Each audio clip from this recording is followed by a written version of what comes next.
let's talk about this building works agency that you're proposing.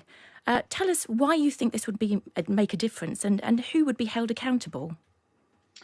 Well, as you know, Caroline, from some of the excellent coverage that you've done in the Sunday Times, we've got hundreds of thousands of innocent homeowners now trapped in unsellable, unmortgageable, uninsurable homes. And frankly, the government's response so far has really been marked by indifference, inertia, and beset by spiralling costs. And the fund that they've set aside really isn't working, and the money is not being allocated quickly enough. So that's why we really think there needs to be a different approach now. And as you say, we're proposing a building works agency, which would be a government appointed crack team, we're calling it, of experts who would go building to risk assess, fund, fix and certify, and then recover the funds ultimately from those responsible, so that every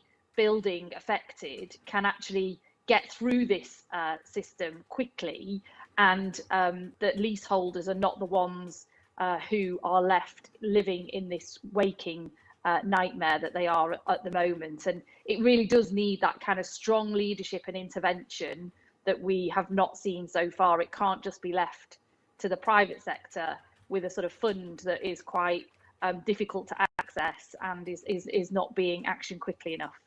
Isn't the truth really that actually the only thing that's going to make a difference here is if the government stump up a vast sum of cash, in effect, to actually solve this problem? And until that happens, very little is going to change. It's already been 4 years since Grenfell.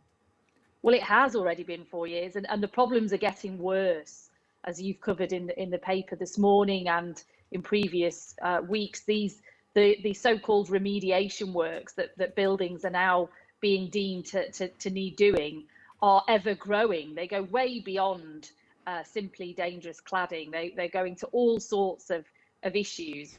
And so unless the government get a grip of this, it is not going to be sorted out. And actually, they have set aside quite a reasonable pot of money. I mean, it might not be big enough. We don't know yet. But let's make sure that £5 billion that they set aside actually has effect and does deliver what it needs to deliver, which is freeing all these hundreds of thousands of innocent homeowners from this nightmare that they are in, because it is utterly heartbreaking. It's breaking up marriages, it's making people bankrupt, it's causing people untold mental stress and anxiety.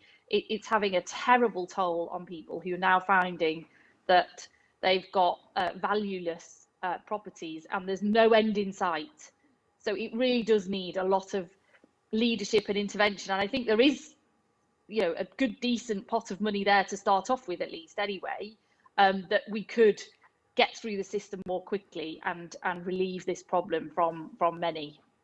We all remember those tragic images when the Grenfell fire happened and 72 people sadly lost their lives. Why do you think it's taken so long for the government to get a grip of this? Is there a sense, do you think, of neglect and mismanagement there? I do, I'm afraid.